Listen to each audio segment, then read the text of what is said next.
In 2016, everybody told Joe Biden to step down. Everybody was sure he was too old. Same people made the same points in 2020. Same people are making the same points now. But the democratic process and the deliberative process that chose Joe Biden is the process that we have. It is how American democracy works. The parties choose candidates, and then the nation chooses between them. It's not just Joe Biden that's in mental decline if we make him our candidate. The whole party's in mental decline if we select Joe Biden as our strongest candidate. I'm not willing to insult the Democratic Party like that.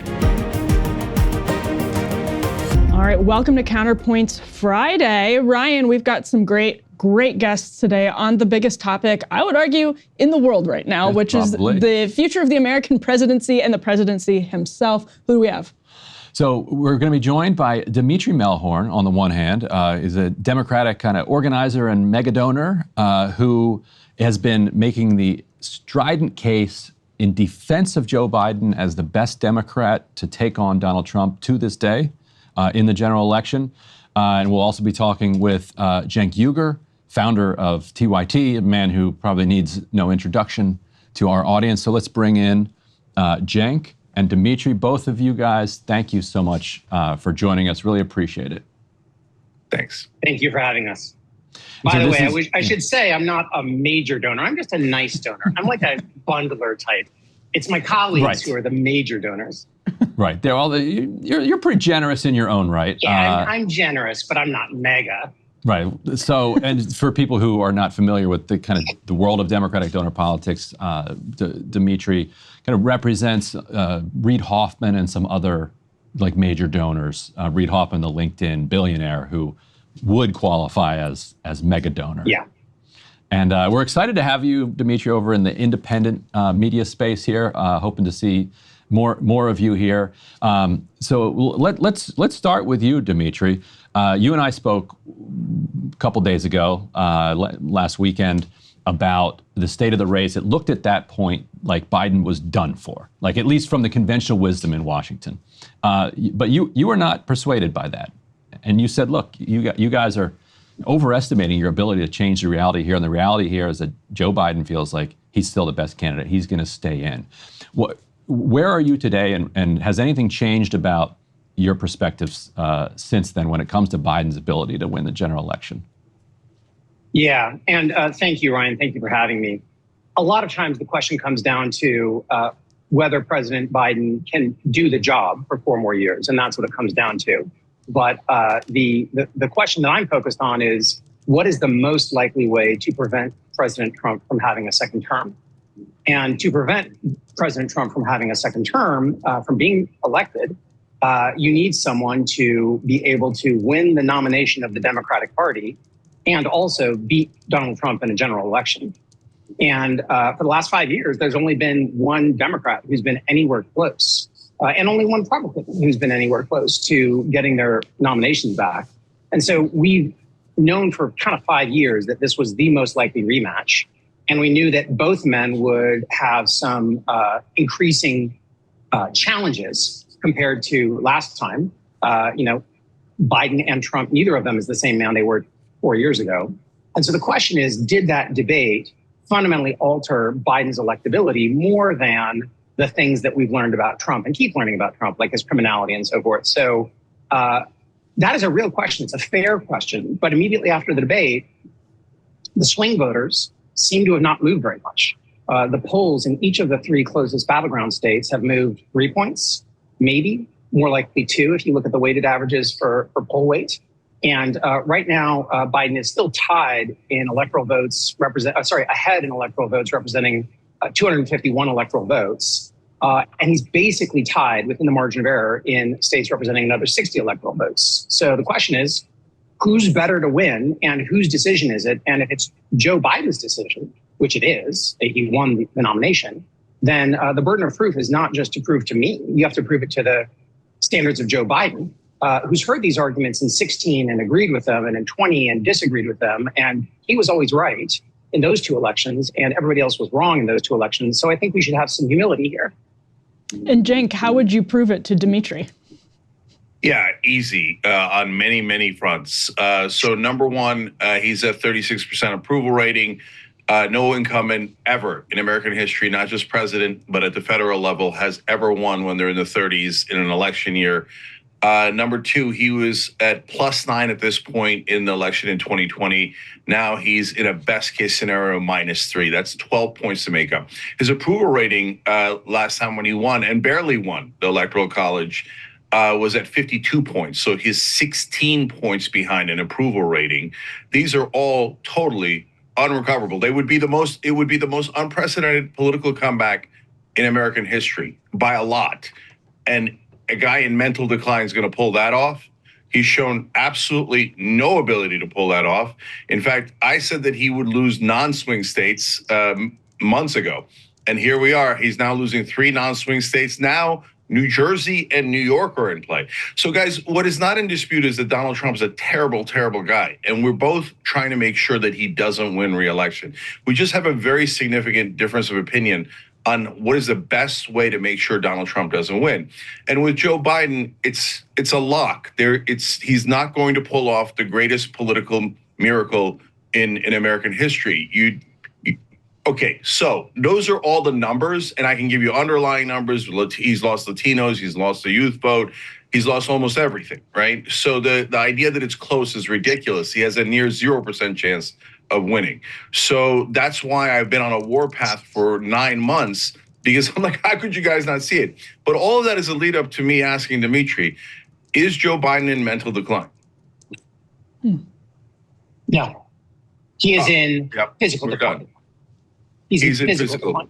Yeah. And the reason that I know that is because emotionally, when I saw that debate, I thought he was in mental decline. So emotionally, when I saw the first 10 minutes of that debate, I was where the House Democratic caucus is as well.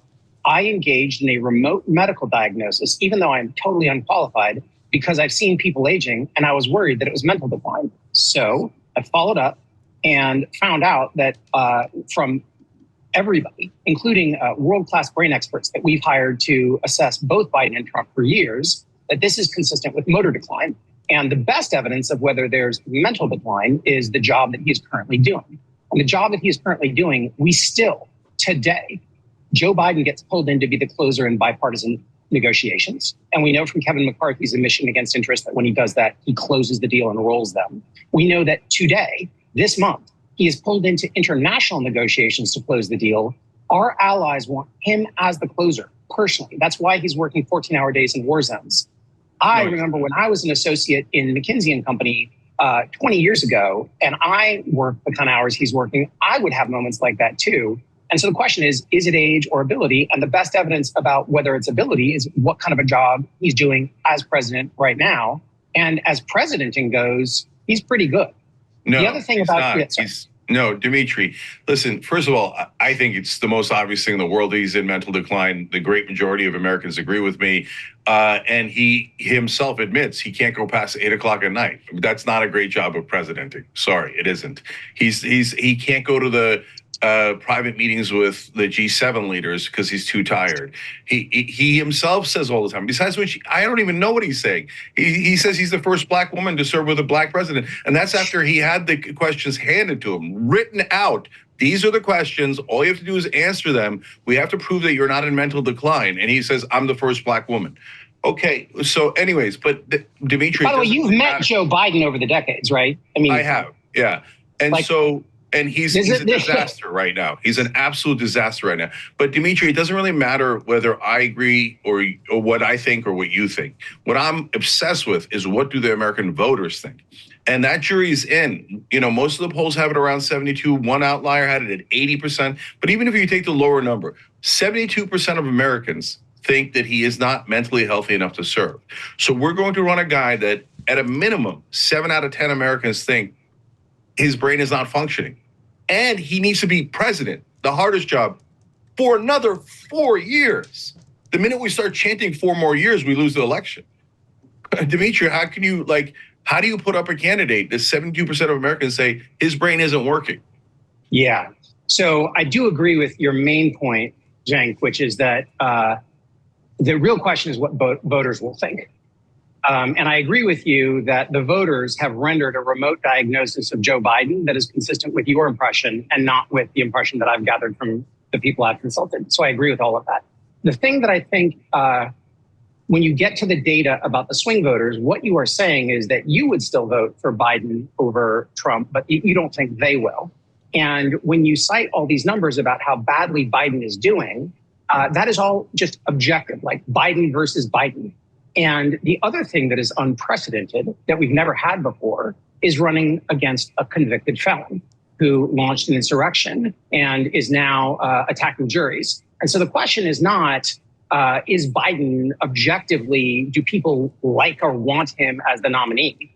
My whole life, the American public has been dissatisfied with the person who the major parties have put forth for them to choose. It's worse now, but that is not the question. The question is the two-way. And the two-way, all of the models that I've seen, from the most anti-Biden model, which is Nate Silver's, to the most pro-Biden model, which is 538, to all the betting markets, they all put this race within the range of Biden having a 30% to 50% chance. 538 says it's 50-50. They could be wrong. You could be right.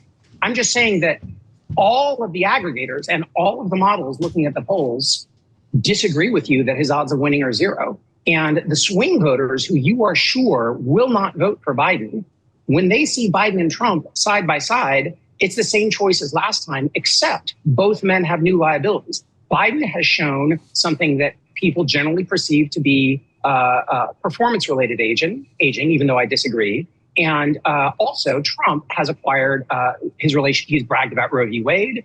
He's allied himself with rural theocrats. He is if anything, I believe that Donald Trump has revealed himself to be more dangerous than last time, whereas the evidence that Joe Biden can be a great president is stronger than last time because he's been one. So I think the two-way is the question. And thus far, the two-way does not appear to be moving the way you seem certain it will move. Yeah, so Cenk, what do you make of this point, by the way? I was just checking, it's very odd. We were looking at this earlier on Wednesday. 538 does say 52-48 for Trump right now, 52% chance that Trump wins, 48%. I think Biden is probably clinging to that. I think Dmitri's clinging to that. But I'm curious how you would respond to 538's assessment that this is sort of a toss-up. So look, 538 that's nuts. I'd bet them any amount of money that they're like off by a landslide. I mean, that is a preposterous thing to say. I mean, 52-48 on which planet? Guys, 7 to 8 out of 10 Americans think his brain is not working. They're not going to vote for him. Now, that doesn't mean Blue MAGA isn't going to vote for him. Blue MAGA is going to vote for him no matter what. And when it comes down to election day, we're all going to have to make a super tough decision, okay? Because Trump's terrible. Like you mentioned, the convictions. I know, but that's already baked in. That's already baked in. It isn't moving anyone. Guys, whenever we're talking about the election, again, I agree with Dmitri on something. We have to be talking about the swing voters, the independent voters. It doesn't matter what we think. We hate Trump. If it was just us voting, it'd be a landslide for Biden, okay? The other side hates Biden. Forget Blue MAGA and Red MAGA. The middle is what matters. And the middle thinks that Joe Biden's brain isn't working. They're not going to elect him for another 4 years. And the other problem, Dmitri, is it isn't just, hey, Biden versus Trump. Why not have a candidate that would be crushing Trump? Because Trump has those liabilities no matter what. So why are we putting up a guy that has at least the same amount of liabilities? Imagine a ticket like Andy Beshear and Wes Moore, two young, dynamic, successful Democratic governors. One guy won twice in Kentucky. The other guy is this dynamic, great speaker who's the governor of Maryland. Oh my God, imagine how excited Democrats would be if they had that ticket. We would crush Trump. Why do we want to, at a bare minimum, risk losing? In my opinion, guarantee losing. And there's no planet where a guy at 36% has a 48% chance of winning. A guy at 36%, an incumbent, has a 0% chance of winning. It's literally never, ever, ever happened before. And so you're saying that Biden is as great a politician as AOC was in her run against Joe Crowley, and way better than that, way more dynamic than that? because it takes an AOC-like miracle to win at this point. So why don't we pick someone better? What is wrong with us? Why do we want to pick our worst candidate instead of our best candidate? This is a no-brainer as long as you're not in mental decline. Yeah, Dmitri, what is wrong with us? Nothing. You guys have the exact emotional reaction that I had when Trump came down the escalator, which is panic and outrage that this is going to happen. And when the beginning of the debate happened, I was feeling the same set of emotions. However, we all have to check those emotions against objective reality. So there's two major claims that Cenk made that I think are objectively false. One is that the negatives for Biden are new to swing voters, and the negatives for Trump are baked in. That is something that we believe because we talk about them all the time. The observation that I have made of swing voters and their poll movement since the debate suggests that actually the opposite is true. The truly marginal voters who, it's the very few people who at this point with these two men are still not sure which way they're going to go or whether they're going to vote. That's an unusual crowd. And those people are bathed in the warm glow of Fox News and TikTok. And they already believe that they already believe that Joe Biden is as bad as the first 10 minutes of the debate all the time. They already believe that. And they don't know anything about Donald Trump's weaknesses because the MAGA media pundits, have closed ranks in matching outfits around his trial. The second thing that I think is objectively false is that someone else can easily beat Trump. And I appreciate the instinct. I certainly wish that were the case. But if you look around the world, young and talented and handsome politicians like Justin Trudeau and Emmanuel Macron actually have lower approval ratings than Joe Biden. And it's true. They just do. And if you look at all the people who Trump has flattened in his run, all of them look a lot like the Andy Bashir Wes Moore hypothetical, like surely a Ron DeSantis, a Hillary Clinton, a Jeb Bush, a Marco Rubio, surely those kinds of people can beat someone like Trump. And it turns out they can't.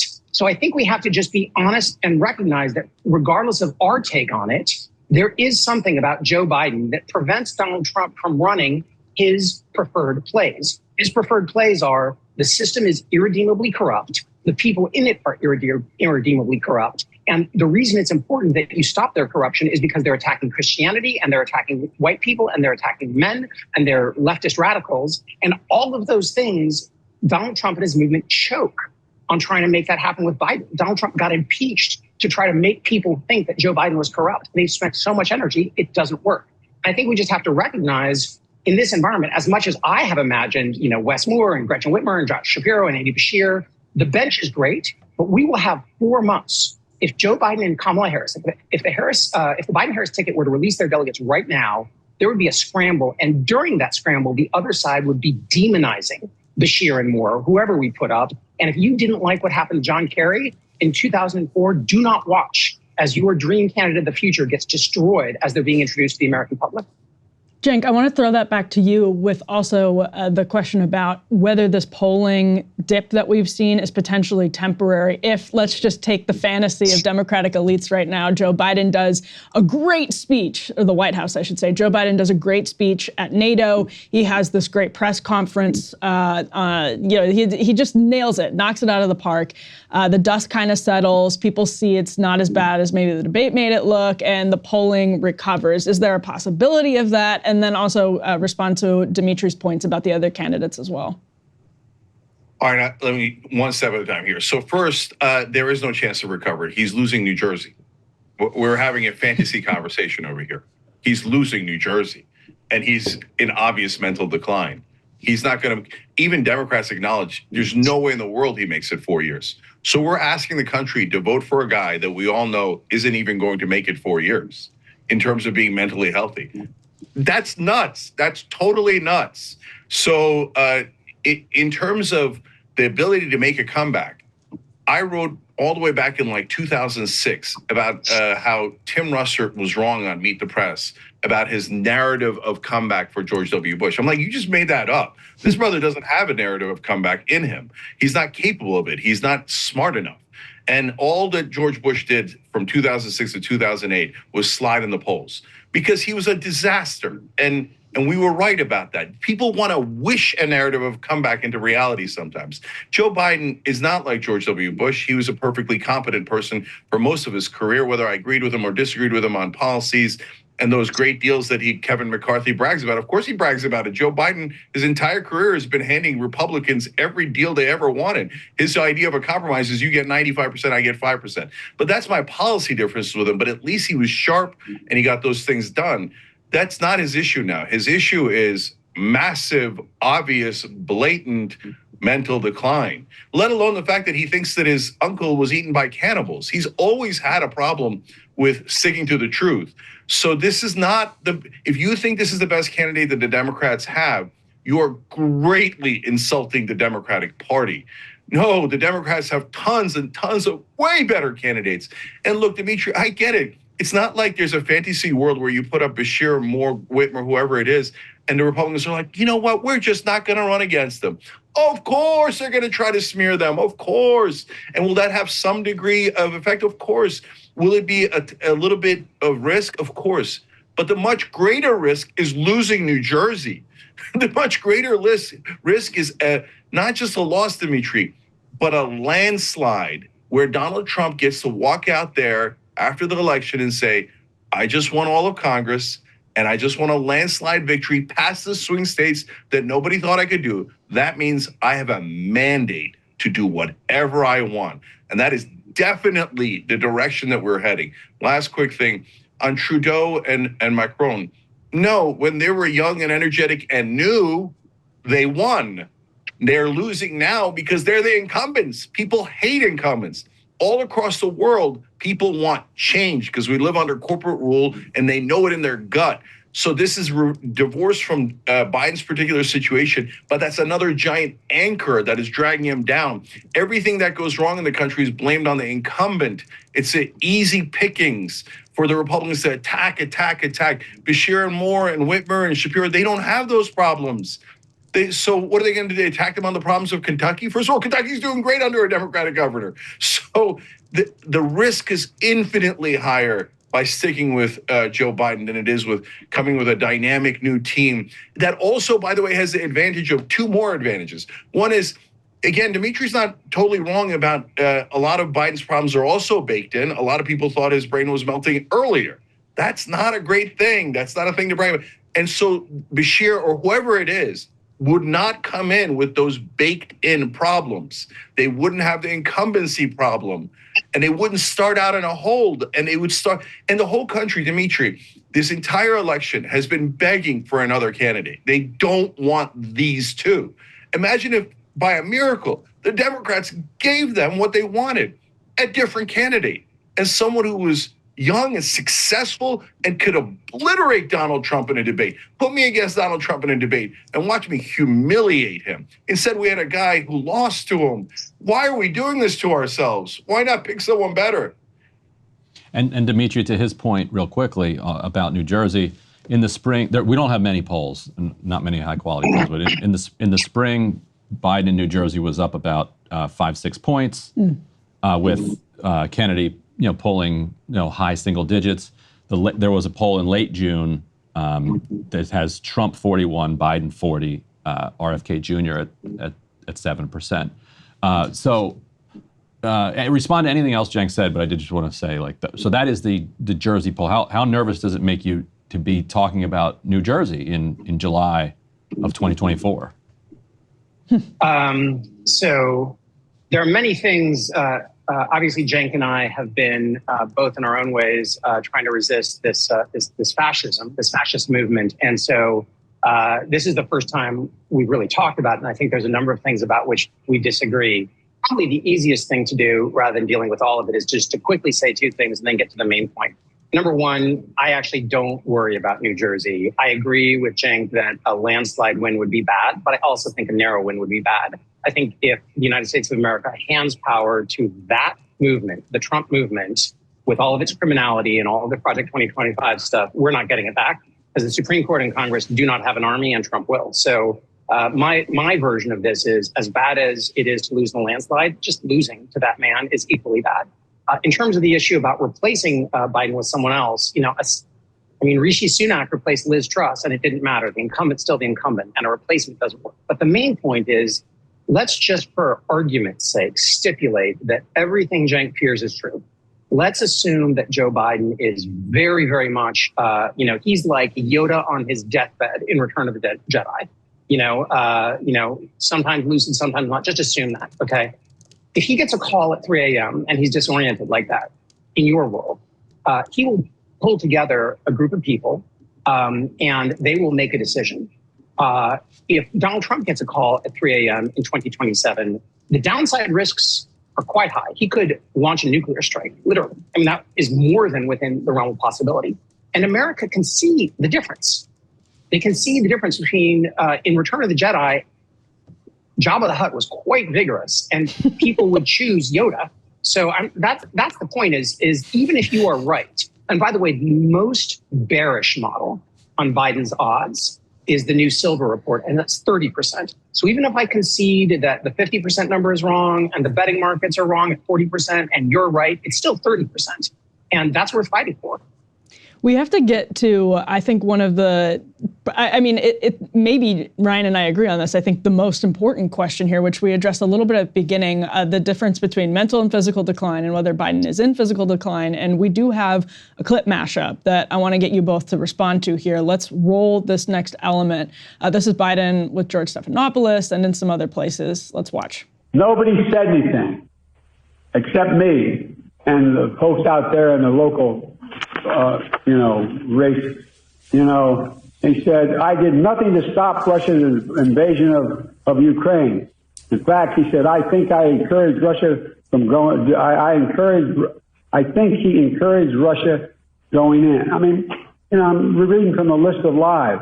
First of all, he was made up quote, suckers and losers.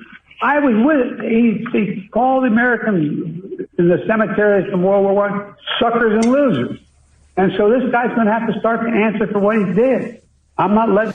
And if you stay in and Trump is elected and everything you're warning about comes to pass, how will you feel in January? I feel as long as I gave it my all and I did the goodest job as I know I can do. That's what this is about. So, Dmitri, NBC hosted a neurologist named Dr. Tom Pitt, who, and you may have seen this, who said that he would fail someone or someone would be failed in medical school if they didn't diagnose a person displaying those symptoms with Parkinsonian, whatever it was, Ryan, Parkinson's or this variation of Parkinson's. None of us are trying to get our medical degrees. Yeah, thank goodness. That would be bad for everyone. But you're maintaining, Dmitri, that what we see from Joe Biden reflects physical decline, but not mental decline. Yeah, so the George stuff, so a couple of things. One, you might want, the whole point of why this is an important conversation from my perspective and why we're out there so much is you can do that mashup reel for Donald Trump and it's way scarier, right? If you do, there are plenty of psychologists who have jeopardized their careers by remotely observing that Donald Trump is a dangerous man who cannot distinguish truth from reality and whose mind is broken. In the George Stephanopoulos interview, what are some of the other things that Biden said? Biden repeatedly insisted that it was his decision, his problem, his fault that the debate went poorly. All around, people were urging him to throw staffers under the bus for debate prep. And his top priority in this limited period of time to talk to George Stephanopoulos that he insisted on several times was to make sure everybody knew the buck stopped with him.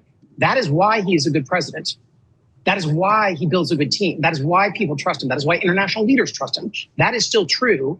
And Donald Trump, Joe Biden took responsibility in that Stephanopoulos interview, that one Stephanopoulos interview more than Donald Trump has his entire life. So the comparison, I've had grandfathers and family members who have had Parkinson's and have had Alzheimer's and strong as an ox. And there are differences. And what Biden showed in that interview with Stephanopoulos, as well as in his interview with Morning Joe, is the kind of role that you get. And people are criticizing him for reading off of a list, reading notes. I have notes right now. Presidents should be using notes when they're presidenting, I think. And they're upset with him for having actually the only psychologically healthy response to this terrible moment, which is to say, Donald Trump could be president and I can only do my best. That's the psychologically healthy response to this one. And so in all of these things, I'm like, Biden's right. So, Cenk, let's say that Biden does end up stepping aside. In that hypothetical, there are a lot of Democrats who are saying that, okay, it's Kamala's, and we're all going to rally behind Kamala. Cenk, where are you on that, and what do you think Democrats should do in order to get a new nominee if Biden does drop out? And again, Dmitri's take on that as well. Yeah, so I'm going to answer that in 1 second. I just got to mention a couple of things that were mentioned earlier. So first of all, I think Biden is the goodest candidate. When you're trying to prove that you're the best candidate and you're saying you're the goodest candidate, come on, brother. George Stephanopoulos said today, after the interview, I don't think he can make it another 4 years, which goes to the 3 a.m. point that you made, Dmitri, which actually is a point that one of our members on Young Turks made, which I thought was so smart. You get the call at 3 a.m. You say, hey, Trump would be worse. I get it, brother. That's why we're all working overtime to try to defeat him. And Biden always says, don't compare me to the almighty, compare me to the alternative. But the alternative isn't just Trump. The alternative is a better Democratic candidate. And so when that 3 a.m. call comes in, you're saying the administrative state would handle it. But then we're putting up the administrative state as our candidate. And what are we going to do? Pull a Feinstein and wheel him around for 4 years and pretend he's president when the administrative state is the president? And then we're saying we're trying to protect democracy. That makes a mockery out of democracy. We cannot go in that direction. We have to be the defenders of democracy. We have to be the defenders of truth. And with Joe Biden, we're in a massive hole on both lying, because he's, in my opinion, and in the opinion of 72% of Americans, clearly lying about his mental condition. And, we want stability and someone to make the right decisions. Here we go again. Right. And so these are two giant problems that other Democrats wouldn't have. So now that goes to Ryan's question. Before we go to Kamala, because I think that's a really important point that I want to hear Dmitri's response to. That is my read here, that Democrats are sacrificing all of their credibility when they say that democracy is on the line. And then also saying, but actually, the president's kind of overrated, whoever the president is, just the administrative state is going to run it. Or by saying something that people don't believe with their own eyes and that they don't have the credibility to lose. So how concerned are you about Cenk's point there, that if Democrats are running on the idea that if actually things will be fine, there's a whole state, there's a whole apparatus of advisors around him, that undermines Democrats' credibility with voters when they go to say we're here running to defend democracy? So there's two things about that, Ryan. One is, remember, I was stipulating, let's assume that Cenk and the 72 million Americans are right.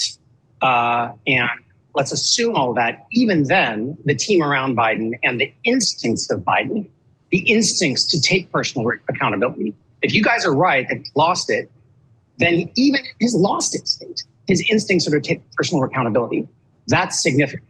The broader point, however, is that actually I don't agree with these points. I don't agree. Like, it is true that for a long time humans looked up at the sun and saw that it circled the earth, and we saw it with our own eyes. And of course, any alternative was silly. And then some math, and then we're like, oh right, actually the earth circles the sun. It is possible to do math, check your priors, check your eyes, and in this case, this is a guy who is competent. And in terms of his ability to beat Trump, to be clear, it is a close call as to whether there is another human being other than Joe Biden who can unite the Democratic Party and defeat Donald Trump. To date, he is the only one who's done that. He's the only one who did it last time. He's the only one who has done it this time. And the reason he's done it, you guys are talking about a bunch of things that are bad about Joe Biden, and that's fine. I'm not saying they're not bad, whatever. The important thing is there are also things that are good about Joe Biden, things that the Americans trust about Joe Biden. The MAGA global movement has spent an enormous amount of money and resources to persuade swing voters that Joe Biden is corrupt, and it's failed. It succeeded against everybody else, but it failed against him. That is his superpower. People cannot unsee Biden's honesty and decency any more than they can unsee Donald Trump's business acumen. Now, I think Donald Trump doesn't have any business acumen, but I'm not going to be able to persuade swing voters of that. It's baked in. Same thing for Biden. Biden has a unique brand strength that makes him uniquely good against Donald Trump. And that is what he believes, and that is what I believe. Now, you don't believe it, fine.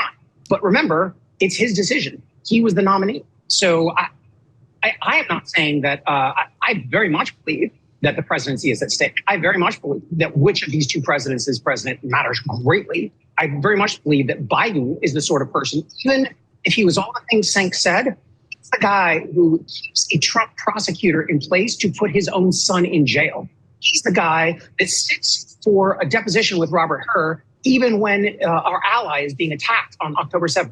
He's the guy who will step down peacefully if he loses this election, even though Donald Trump has promised to use the state against him. These are indications of a tremendous commitment to the rule of law. And for us to judge that someone else would be better, sure, that's debatable. I don't think so. He doesn't think so. And the Democratic swing voters continue. Yes, they don't like him. But if you compare him to the other alternative.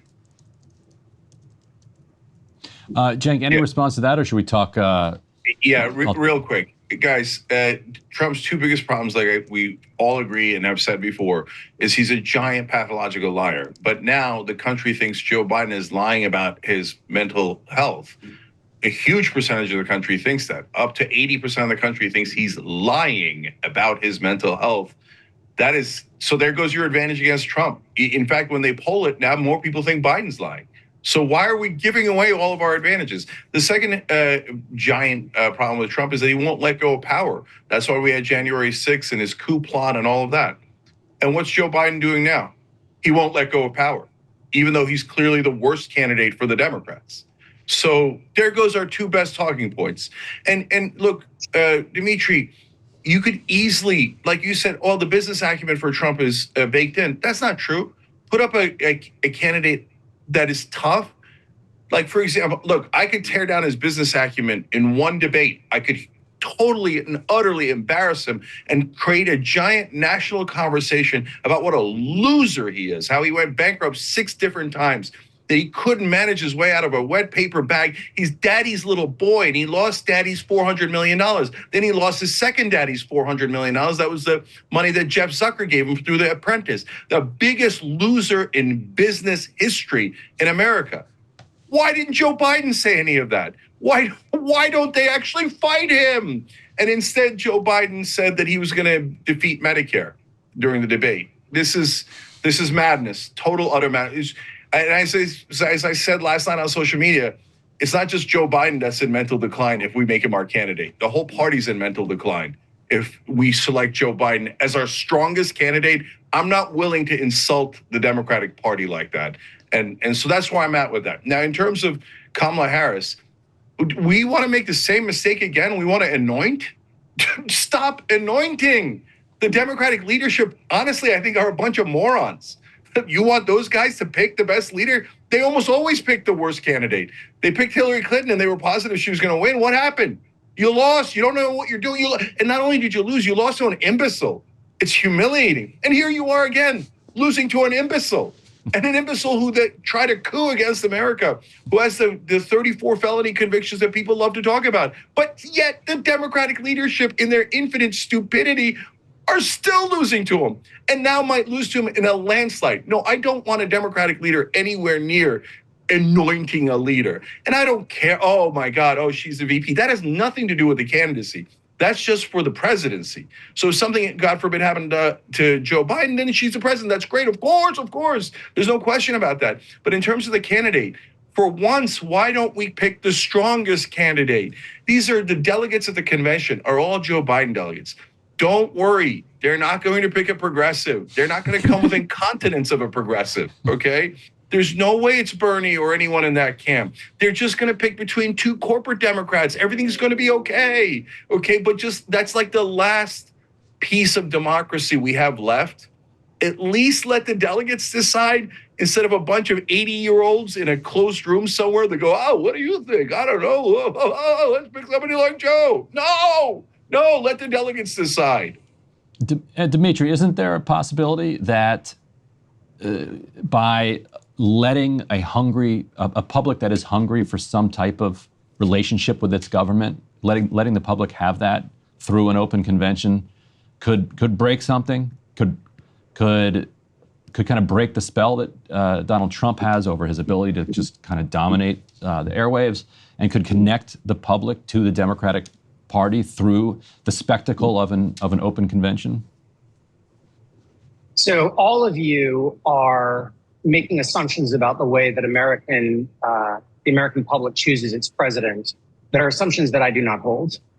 I do not believe that asking 2,000 delegates to choose on their own what they want after 14 million Democrats have voted is a low-risk endeavor. I don't think that asking 2,000 delegates to reject the primary votes and decide on their own is a pro-democracy move.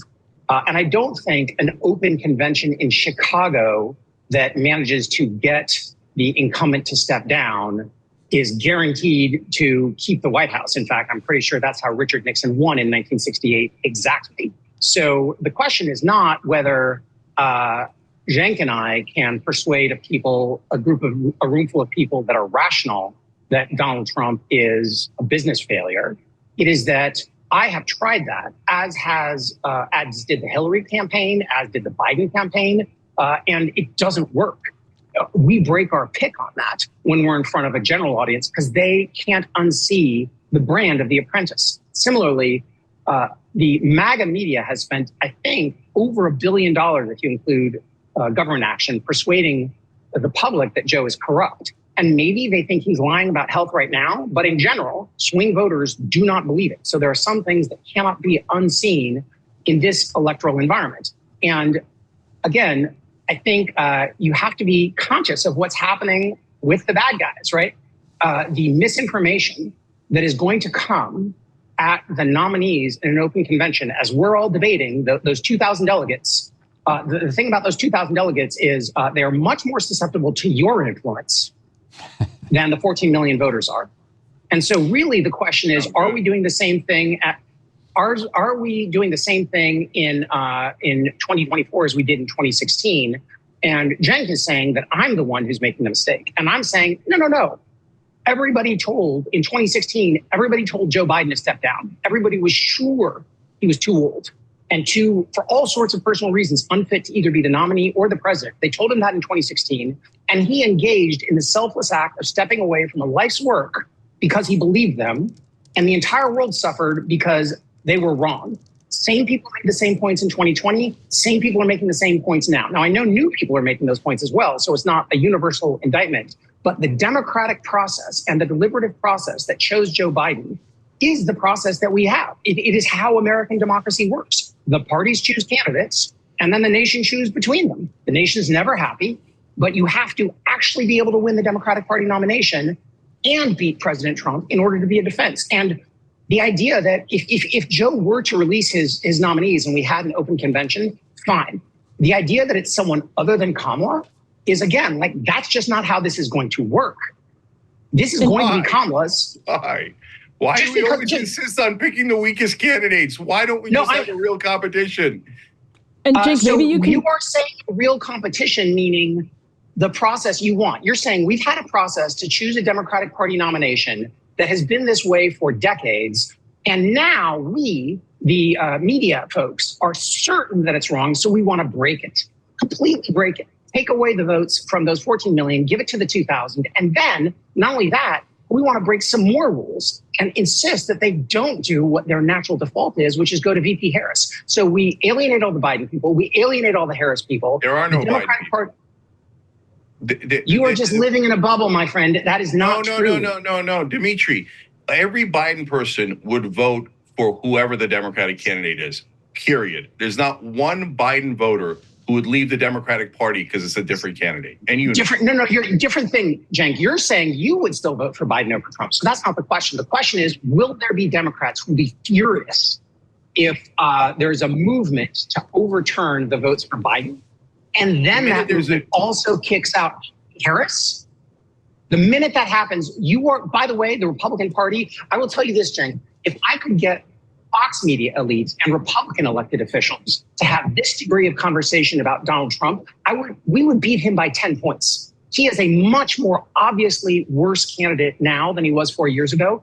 Biden and Trump ran against each other 4 years ago. Biden won. Trump has accumulated huge vulnerabilities. We are not talking about those. To be We're talking fair, about this. Republicans had an actual primary with Ron DeSantis and other candidates, and there was and Cenk, I was going to ask, maybe you can speak to this because you've been involved in the campaign space.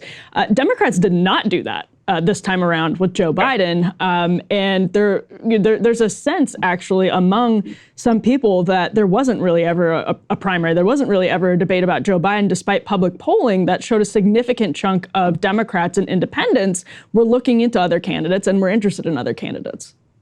Yeah. So a lot of people, Cenk, the reason no one ran is because everybody knew he was going to win, because he was by far more popular than any other named person. And you're citing all these polls, people want someone else. It has to be a specific someone else. So this movement to oust Joe right now is evenly divided by people who want Joe to step down so that Kamala can be vice president, and people who want Joe to step down so that Kamala is not on the ticket. Those two movements will be at each other's throats the second that Biden steps down.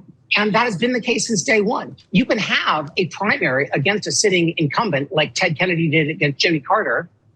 You still lose. You still have Carter. You just weaken Carter. Same thing for George H.W. Bush against Pat Buchanan. If you run a primary campaign against someone who is by far more popular than anyone else, you'll still get that same nominee, and everybody knew it. Look, you are engaging in fantasy politics, my friend. Okay, so first of all, I mean, you're in favor of a guy whose brain is melting. So I don't know who's in fantasy politics land. Okay, so number one, in 1968, there was a challenge to a sitting incumbent, and it was spectacularly successful. And if Bobby Kennedy had not been assassinated, it would have worked and we would have had the presidency. It was the right thing to do to force the incumbent out. Doesn't it depend? Is the incumbent popular? Is the incumbent deeply unpopular? Does the incumbent have a brain? Does the incumbent not have a brain? These things are relevant. And so when they ran against Lyndon Johnson, they easily knocked him out. Now, if that was back in the day when we had real primaries. These days, the primaries are a joke. I was in it. Florida's like, we're canceling the election. There's no election. Shut up. Biden's the candidate. Now, forget me and the Marianne and Dean Phillips, right?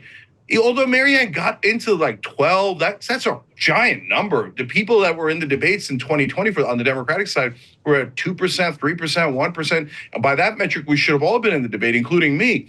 But how about RFK? He was over 20 points. And they're like, no debate. Shut up. There'll be no debate. It's Joe Biden and you'll like it. And by the way, if you guys persist in being in the election, we're going to cancel them. They canceled Florida, North Carolina, and Tennessee. They took off all the challengers to Joe Biden.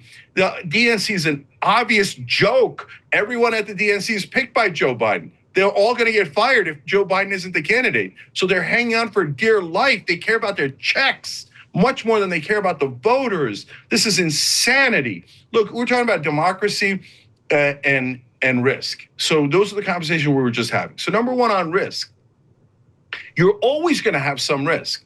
Just saying like, oh my God, if we pick someone interesting and popular like Gretchen Whitmer or Josh Shapiro, there's risk. Yeah, well, of course there's risk with anyone, right? The question isn't that. The question is which side creates more risk? Does having a guy that 72 to 80% of the country doesn't think his mind is working greater risk? Or is it greater risk to pick a successful young governor?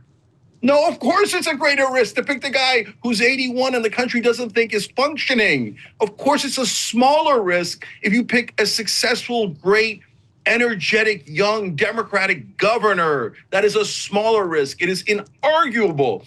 And then on democracy, look, since the primaries are a joke in the Democratic Party, first of all, and we're running on democracies on the line? Are you kidding me? And then you cancel elections in the primaries? You won't ever allow a debate? And how stupid was that? It pushed RFK Jr. out of the Democratic Party.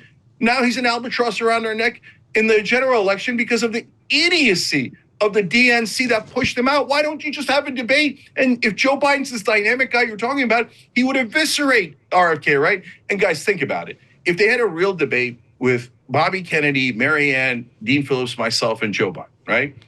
Who do you think wins that debate? I mean, you think like, oh, Joe Biden, legendary politician, Democrat president. Dude, you know you're worried that he's going to lose. First of all, I would annihilate him, and everyone knows that. And so if he can't withstand a talk show, a YouTube online talk show host in a debate, we're going to put that guy up as a candidate. Come on, come on, come on. This is madness. We're worried he's going to lose to Marianne Williamson in a debate, and we're putting that guy up. So we're past doing a real Democratic primary. It didn't happen. It's too late. Let's do it in 2028. Fire everyone at the DNC. They're the most incompetent losers there ever was. They always pick the worst candidates. They're deeply corrupt. Okay, now at an open convention, what would happen is something that looks like democracy and acts like democracy, where people are jostling for position. They're making their case why they would be the best candidate, why they were a terrific governor in Michigan, Pennsylvania, Kentucky, and the list, in California, and the list goes on. So we would get billions of dollars in free media coverage. It would be political malpractice to throw that away. If we have a convention that is not interesting, that is not an open convention, nobody's going to watch it, right? If you have an open convention, the whole world will watch it. Everybody in the country will watch it, and they'll watch us competing over who's the best candidate. That looks like democracy. Then that candidate gets to come out of that convention super strong because they won the delegates, they proved themselves, and they get to say, you just saw the democratic process with your own eyes, and that's why I'm going to protect democracy, and obviously Donald Trump isn't. It's a layup. We just have to have the courage to do the most obvious thing. And Dmitri, I've got a final question for you guys, but I'm curious for your read on that. I mean, I've been making that case in my newsletter. It's utterly persuasive to me. What's wrong with that? I think that you guys are living in a version of American politics that is better. It's the version of American politics that I believe was the reality maybe in 2015. I don't think that the scenario that you're playing out is remotely close to what will actually happen in the world that Donald Trump lives in and in the world that his movement has infected. I think that the free media we get out of such a Chicago convention will be a lot like the free media Democrats got in 1968, which is a portrayal to swing voters that the Democrats are chaotic and that is why you need a strong man. I also think that this entire discussion about who will beat Donald Trump, you're talking about it generically as if he is a obviously flawed candidate. I think all of you are dramatically underestimating how successful this kind of a movement can be because humans kind of want that. And we have to fight against that. And to fight against that, you need a brand that appeals to swing voters in a way that blunts Donald Trump's direct attack. None of the candidates other than Biden have that. None of them. I like them. I will support them. Any of them as the nominee, I will go to war for them. None of them have what Biden has. And so I think you're just failing to understand the unique appeal of Donald Trump and the unique defenses that Biden has against that make him different than all these other candidates that you're talking about. And while we have both of you here in the remaining time that we have, I wanted to broaden it out to a slightly higher ideological level here. And so for viewers who don't know, obviously, Cenk represents kind of the left flank of the Democratic coalition. Dmitri is kind of an avatar for the center-left, not just an avatar, but also a significant funder. And I'll describe it. You correct me if I'm wrong, Dmitri. You know, one of the main PACs that you fund, Mainstream Democrats PAC, often has gone after kind of squad and squad adjacent members, arguing that it's doing so for the benefit of the Democratic Party, that those candidates say unpopular things that make it harder than for Democrats as a whole to run. That PAC is tied at the hip kind of with Democratic Majority for Israel, which is tied at the hip with AIPAC, and has a kind of clear agenda within the Democratic coalition. So in France recently, you saw, and Cenk and I, people like me, have always argued if you're going to fend off the far right, you have to have something. You know, you got to galvanize people with something. You can't beat something with nothing. And so what we saw in France recently was interesting. The complete and total collapse of the center and the rise of the left in fending off Le Pen and the far right. And so what did you take anything away from that? And you say, you know what, maybe Cenk and Ryan are right, and we should be funneling all our hundreds of millions of dollars into the kind of left wing of the Democratic Party so that you have something to beat something with. You're right. Of course not. So the thing that we we had you. believed, yeah, you did. Look, there are situations where that can work. Like a midterm election in the United States is very different than a presidential election. A parliamentary system is very different than our system. An election that is called on a spot basis, like these are all very different kinds of settings. Different democracies have different systems. Cuba had a democracy. Putin has a voting. Different kinds of democracies work in different ways.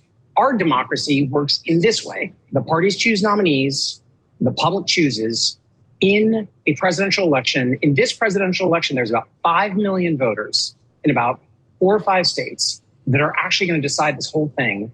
And those people live in a very specific information environment where they're basically sure that Joe is decent, but old. They're sure that Trump is a successful businessman, but a little dangerous. And it's a debate. The strongman debate is, do you need the cleansing fire of a strongman to purge the system? Or can the system hold? In France, the center rallied to the left as a way of fighting against the right. And thank God in that midterm. And if the left is able to present someone who is a competitive, good figure against Trump, God bless. The thing that I observed in 2018 is that Democrats who are running in plus 10 districts tended to have ideas for how to win in swing districts that didn't work. And so when you've got people out there like Cori Bush is someone we're supporting, Wesley Bell. Wesley Bell's a great guy.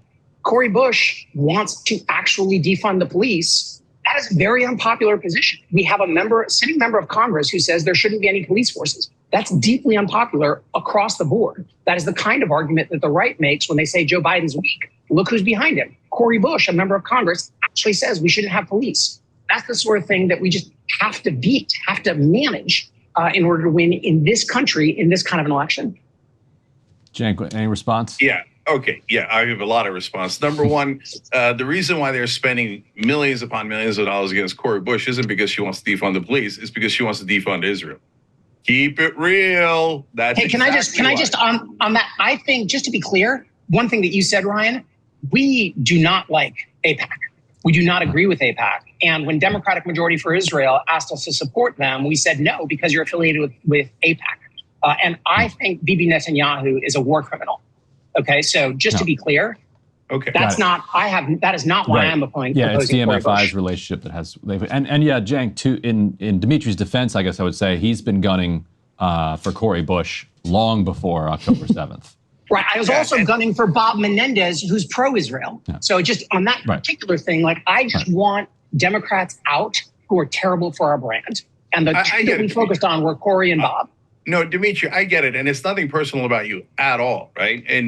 But the reality is AIPAC is out there and they use things like defund police, which you might genuinely care about. And by the way, I do. I think it's a bad idea. That's not the left that I'm in favor of, which I'm going to get to in a second. But the real reason they're spending all that money against Bowman, Bush, and all these other candidates, Nina Turner, et cetera, is on Israel and Israel alone. That is the number one. They've spent $20 million in those 3 races alone. That is a preposterous number, and it's only because they will not bow their heads to Israel. And that's just a fact. That anyone denying that is denying reality. Okay, so that's fine. That's what's happening in the primaries. I get it. And the problem, but it does connect to this. There is a feeling of discomfort from the donor class about the delegates picking, because for the first time, it's not the donors picking. And that makes them very, very uncomfortable. They like having the reins of power. I don't blame them. I get it. They're, masters of the universe. They have billions of dollars and they want to pick and they want to buy the candidate. And in a convention, they won't be able to buy the candidate. I mean, they do because they're all Biden delegates anyway, but it just loosening the reins a tiny bit, it scares the hell out of them. They're like, big risk. Donors will not be in charge. Giant risk. Keep it real. So now in terms of who's going to win and who's actually good candidates along ideological grounds, guys, this is crystal clear. And people can't understand it, but I think I have the Rosetta Stone. They're like, wait, why did UK go Brexit and then record victory for Labour? Why did Brazil go Lula, then Bolsonaro, then Lula? Wait a minute, left, right. Everybody's going left, right, nonstop. What the hell's going on here, right? Well, the answer is they're not going left or right.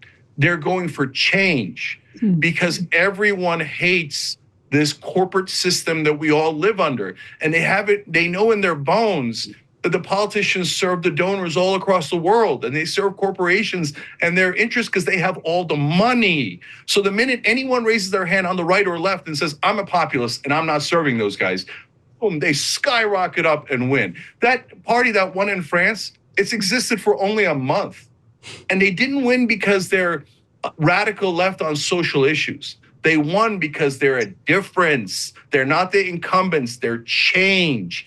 And the number one thing that works across the world is economic populism. So, Ryan, I know why you characterize me as the guy on the left flank of the Democratic Party, and that is fair and that is accurate. But the main thing I focus on is not the social issues. It's economic populism. The thing that took from Bernie Sanders from 2% to 48% in 2016 when no one expected it. For God's sake, when are we finally going to deliver for the voters? Give them higher wages through increasing minimum wage. Give them paid family leave. Give them universal health care. And the Democrats always say, oh, yeah, sure, we'll do it. Wink. And then they come in and they don't do anything. And then they go, why won't they vote for our incumbents after we betrayed every single thing we said we were going to do? This is not rocket science. Pick someone who's an actual economic populist and a new candidate, and I guarantee victory. Instead, we're going to guarantee a defeat because the donors like Joe Biden. He's a good return on investment. And Dmitri, I think this is a good place to maybe give you the last word, and I'll add a preface that George Clooney, perhaps the most high-profile Biden fundraiser, has come out today with an op-ed that is just headlined, I love Joe Biden, but we need a new nominee. He writes that, I was at this fundraiser with Biden for 3 weeks ago, and he says it was not the Joe big effing deal Biden of 2010. He wasn't even the Joe Biden of 2020. He was the same man we all witnessed at the debate. He said the Stephanopoulos interview reinforced his opinion on that. He's calling basically for an open convention, and kind of what Ryan, along the lines of what Ryan was talking about. So with everything that Cenk just said, I'll just toss this to you. What are you seeing that George Clooney isn't seeing? I know we've covered a lot of that ground already. And why is it wrong continuously? Why is the Cenk position here wrong that if voters really want change, an open convention would be a great way to appeal to them? Yeah, it's not clear to me that voters want change. Maybe they do. That is not, I don't believe that the party that came into existence a month ago won in France because everybody digested their platform. I think they won because everybody had digested Le Pen's platform. It was an anti-Le Pen coalition. It skewed left, that's fine. But the thing about what Cenk just said and about what donors said and about what Clooney's saying, about what Democratic elected leaders are saying, they are all saying that a process with 2,000 delegates should be elevated new in a brand new way. We should release the delegates and have 2,000 people make a decision rather than the 14 million who've already decided. And the 14 million, Cenk says, they decided because of donor influence. And they decided because it was all set up in advance. And yet somehow they also chose Biden in 2020, right? So I just think that at the end of the day, there is a question about whether Biden is the best person to defeat Trump or not. I believe he is. More importantly, so does President Biden. And President Biden has the nominees. So we need to beat Donald Trump, someone who can win the Democratic primary and then beat Donald Trump. He's the only one we've got who meets those criteria. Well, Dmitri and Cenk, really thank you guys for joining us. And Dmitri, thank you for making a really almost unmakeable case. Like, it's a really difficult one, but you're out there making it, and you may end up being right. Who knows? Like, and Biden may end up staying in the race. Like, so despite the fact that we thought he was out, Cenk, thank you as well for joining us. A lot of this conversation kind of made my brain hurt, but I think it's a good thing. It's when your brain hurts. Yeah, because that's my tagline online. Yes. Cenk Uygur, I'll make your brain hurt. It's a title of your memoir. All right. As the muscles repair, it gets stronger. That's right. Well, Cenk and Dmitri, this has been fascinating. We really appreciate it. Thanks so much to both of you. Thanks, Emily. Thanks, Brian. Nice to see you, Cenk. You too, Dmitri. Hey, if you like that video, hit the like button or leave a comment below. It really helps get the show to more people. And if you'd like to get the full show ad-free and in your inbox every morning, you can sign up at breakingpoints.com. That's right. Get the full show, help support the future of independent media at breakingpoints.com.